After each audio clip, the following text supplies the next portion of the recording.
बड' लेटेस्ट आपडेटआव बयखौबो बरायबाय। दिनैनि रादाबखौ फरायदों आं प्रमद खाख्लारि।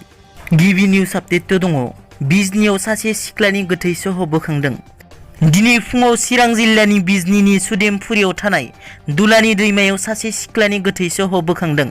दैमानि सायाव गोथै सहआ गोजावबाय थानाय हालोदाव जायगानि सुबुंफोरा नुसनो आरो बिजनी पुलिस थानायाव खौरां हरो आरो लोगो लोगो पुलिसा जाथायसालियाव फैनानै गोथै सहखौ बोखाङो।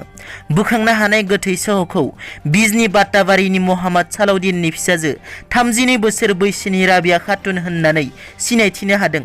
मख'नो गोनांदि मैया शुक्रबार खालि गावनि न'निफ्राय सिख्लाया दुगैनो थाखाय ओंखारबोदोंमोन आरो बेनिफ्रायनो गोमानानै दंमोन।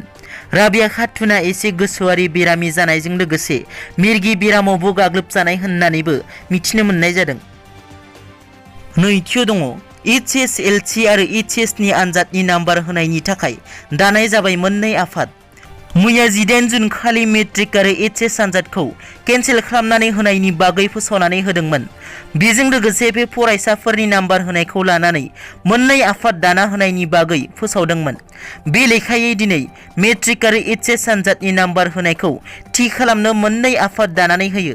नाथाय फरायसालियाव खुंफुंजानाय unit test, half yearly annual टेस्टफोरनि नाम्बारफोरा AHSEC आरो सेबानि आखायाव थाया। बेनिखायनो बेनि नाम्बारफोरखौ फरायसालिनिफ्राय माबोरै लानाय जागोन बेनि सायाव थि खालामनो थाखाय माखासे फरायसालिनि गाहाय फोरोंगिरिफोरखौ बे मोननै आफादाव लानाय जादों।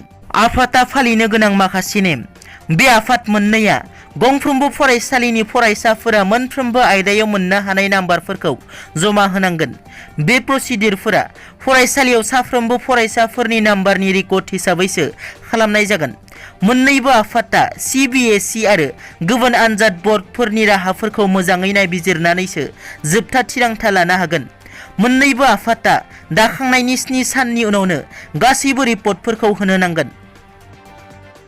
थामथियाव दङ बारग' NDP आरो बर' लाइमोनफोरनि थाखाय मोनसे गोजोनथाव खौरां।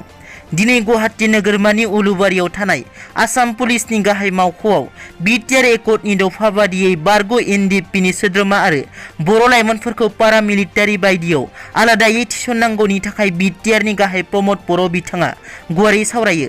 बे हाबाफारियाव BTR नि लेङाइ गाहाय खुंगिरि गबिन्द चन्द्र बसुमतारी, मावफुंगिरि सोद्रोमा रन्जित बसुमतारी, आसामनि DGP, ADGP, Indian army, CISF, SSB, CRPF, BSF नि गोबां गोजौ थाखोनि बिबानगिरिफोरा जयैनो बाहागो लायो। मख'नो गोनांदि बारग' NDP नि माखासे सोद्रोमाफोरखौ जर'खा बैसोखौ नायनानै पारामिलिटारियाव थिसननाय आरो बर' लाइमोनफोरखौ जुनियायै पारामिलिटारियाव माखासे बिथिङाव रेहाय होनानै साख्रियाव थिसननायनि थाखाय गुवारै सावरायो।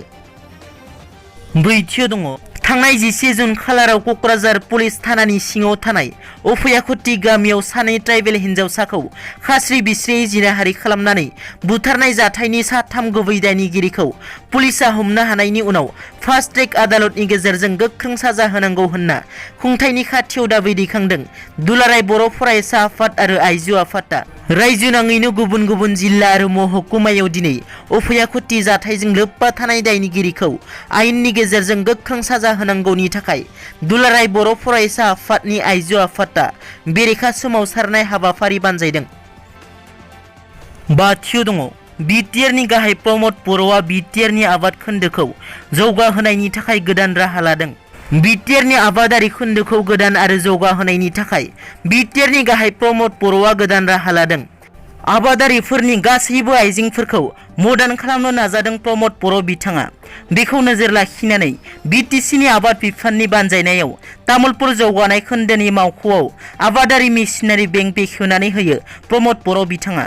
बिथांजों लोगोसे बे हाबाफारियाव आबादारि बिफाननि मावफुंगिरि सोद्रोमा हनेश्याम दासआबो बाहागो लायो। दिनै बेखेवनानै होनाय बे बेंकआव आबादारिफोरनो गोनां जानायनि गेजेराव ट्रेक्टर, माइ हानाय मेसिन, माइ गायनाय आरि मेसिन मोननो हागोन। दिनैनि रादाबा एसेनोसै। नोंथांमोना जुदि आंनि चेनेलखौ दासिमबो साबस्क्राइब खालामाखै अन्नानै साबस्क्राइब खालाम। गोजोन्थों।